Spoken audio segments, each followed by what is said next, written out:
안녕하세요. 힐링여행자입니다. 전원주택 보는 법, 오늘은 세 번째인데 1, 2편에 이어서 추가로 조금 더 말씀드리고 정리를 해드리겠습니다. 이제 추가로 말씀을 드린다면 일단 중요한 게 보일러가 있어요. 보일러 보면 가스 보일러, 기름 보일러, 또 심야전기, 지열 보일러, 또 펠렛이나 화목 보일러, 연탄 보일러 쓰는데 거의 지금 이제 없겠죠. 심야전기는 지금은 새로이 설치를 못해요.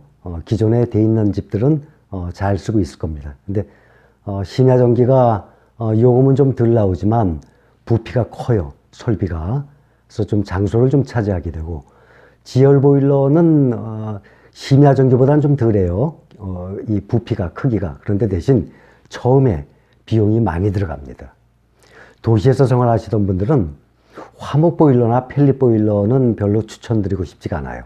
왜냐하면 직접 참나무를 사다가 톤 단위로 차로 사다가 본인이 직접 불 조절을 해가면서 맞춰야 되는데 과열될 수도 있어요.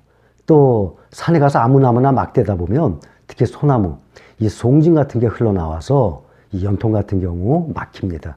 그러게 되면 화재의 위험성이 있죠. 그러니까 펠릿이나 화목 보일러는 별로 도시에 사시던 분들께는 추천드리고 싶진 않고, 가스 보일러, 도시가스가 아니라 LPG 가스 보일러입니다. 사실 이 부피가 제일 작은 게 LPG 가스 보일러예요. 보일러실이 조금 해도 돼요. 그런데 난방비는 아마 제일 많이 들어갈 겁니다. 그래서 그것도 추천하진 않고, 무난한 게 기름 보일러예요.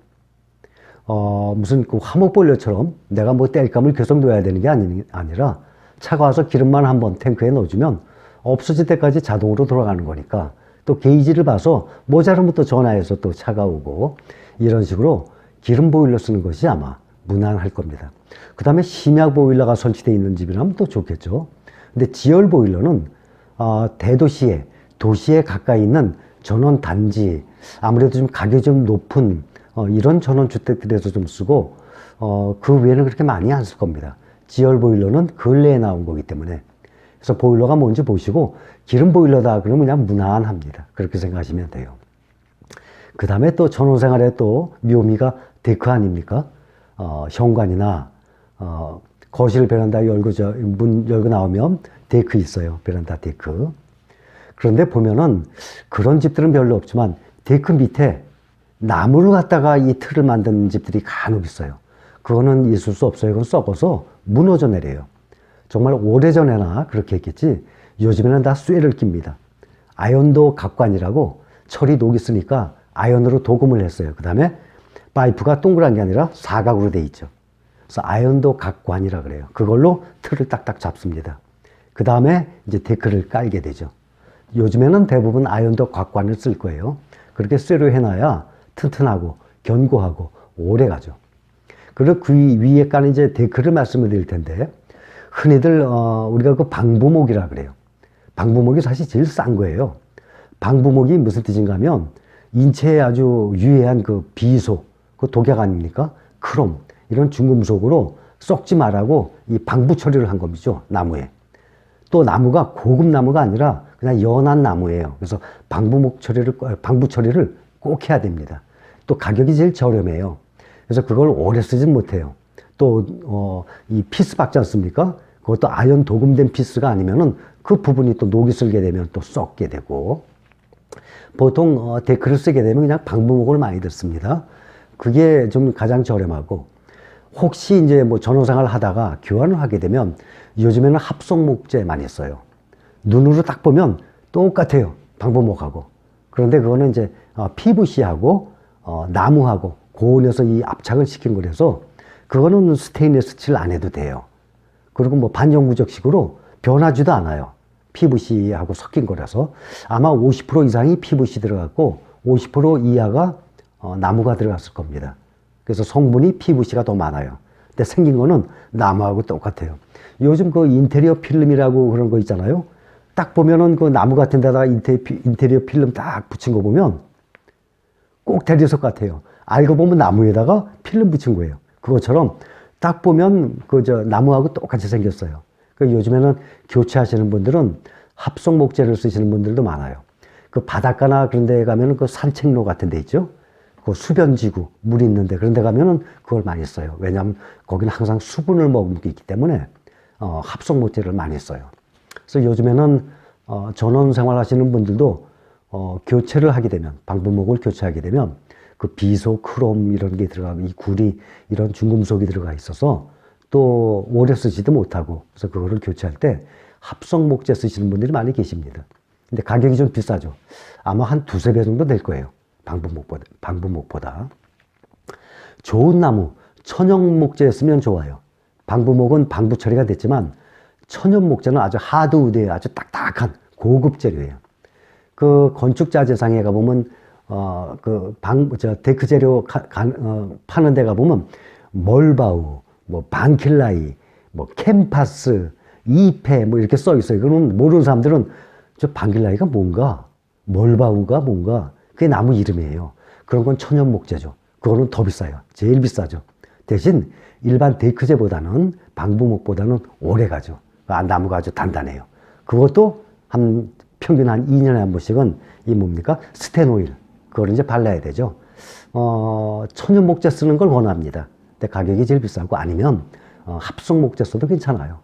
또 방부목은 어차피 금액이 적지만 또 자꾸 교체를 해야 되기 때문에 그거보다는 합성 목재가 낫고, 그거보다는 천연 목재가 훨씬 낫죠. 그 다음에 이제 지하수를 말씀드리죠. 전원생활하면 상수도가 들어오는 경우가 별로 없어요. 이거는 제가 조금 구체적으로 건강하고 직결되기 때문에 말씀을 좀 드리겠습니다. 지하수를 파게 되면 두 가지예요, 크게. 소공과 대공이 있습니다. 소공은 한 3, 40m 깊이로 팝니다. 그러면 지표면에 있던 빗물을 포함한 지표면에 있던 물들이 밑으로, 하수로 흘러들어가고, 땅 밑으로, 지표면으로 흘러들어가서 그 고인 물을 갖다가 펌프로 땡겨갖고 마시게 되는데, 아무래도 깨끗하진 않아요. 한 3, 40m는 지표면에 있던 물들이, 수분들이 내려가는 거기 때문에. 그래서 대공 같은 경우는 막 100m 이상도 들어가요. 깊은 안반에서 지하수 추출을 해내죠. 그래서 집을 사실 때도 상수도가 아니라 주로 지하수게 되면 이거 소공 파신 거예요? 아니면 대공 파신 거예요? 물어보세요. 물어보고 이런 거, 동네 사람들한테 물어보고 이렇게 물어보는 거를 좀 겁내하시거나 머뭇거릴 필요 전혀 없어요. 얼마든지 물어볼 수 있어요. 그래서 이게 소공인지 대공인지 물어봐서, 소공이라 그러면 아무래도 수질에 문제가 좀 없잖아 있을 거예요. 그리고 언제 고갈될지도 몰라요. 근데 대공은 아무래도 고갈될 확률이 적어요. 대공은 깊이 안반으로 들어가기 때문에 그쪽에 지하층에 지하수가 형성되어 있기 때문에 물도 그만큼 깨끗하고, 또 물이 마를 염려는 별로 없어요. 그런데 문제는 수돗물, 상수도는 워낙 염분 처리, 염소 처리를 많이 해서 세균이 별로 없습니다. 염소 처리하는 거 아시죠? 수돗물. 그런데 지하수는 그러한 처리를 전혀 안 하기 때문에 세균이 많이 있을 수 있고, 또한 중금속이 있을 수 있어요. 그런데 세균은 끓이면 다 날아가요. 다 죽어요. 근데 문제는 중금속이죠. 중금속은 끓여도 안 없어요. 안 없어져요. 제가 참고로 정수기 쓰시는 분들이 많이 계세요. 제가 정수기에 대한 얘기를 몇 가지 해드리겠습니다. 정수기가 크게 두 가지가 있어요. 중공사막 정수기가 있고 역삼투압 정수기가 있어요. 중공사막 정수기는 뭔가 하면 간단하게 말씀드릴게요. 사람의 머리카락 지름이 있죠? 아주 얇죠? 머리카락 지름의 10,000분의 1 구멍이에요. 머리카락 지름의 10,000분의 1이면 당연히 눈에 안 보이고 정말 미세하죠. 그게 중공사막 필터예요. 역삼투압 필터는 머리카락의 10,000분의 1이 아니라 100배, 100만분의 1 구멍이에요. 그러니 중금속이고 세균이고 다 걸러냅니다. 역삼투압은. 당연히 중공사막 정수기보다 역삼투압 정수기가 비싸죠. 그래서 도시에, 아파트에 생활하시는 분들 정수기 많이 쓰시죠. 굳이 역삼투압 안 쓰셔도 돼요. 중공사막 정수기 쓰시면 됩니다. 그러나 지하수를 쓰시는 분들은 중공사막 정수기 가지고는 안 돼요. 역삼투압 방식의 정수기를 쓰셔야 됩니다.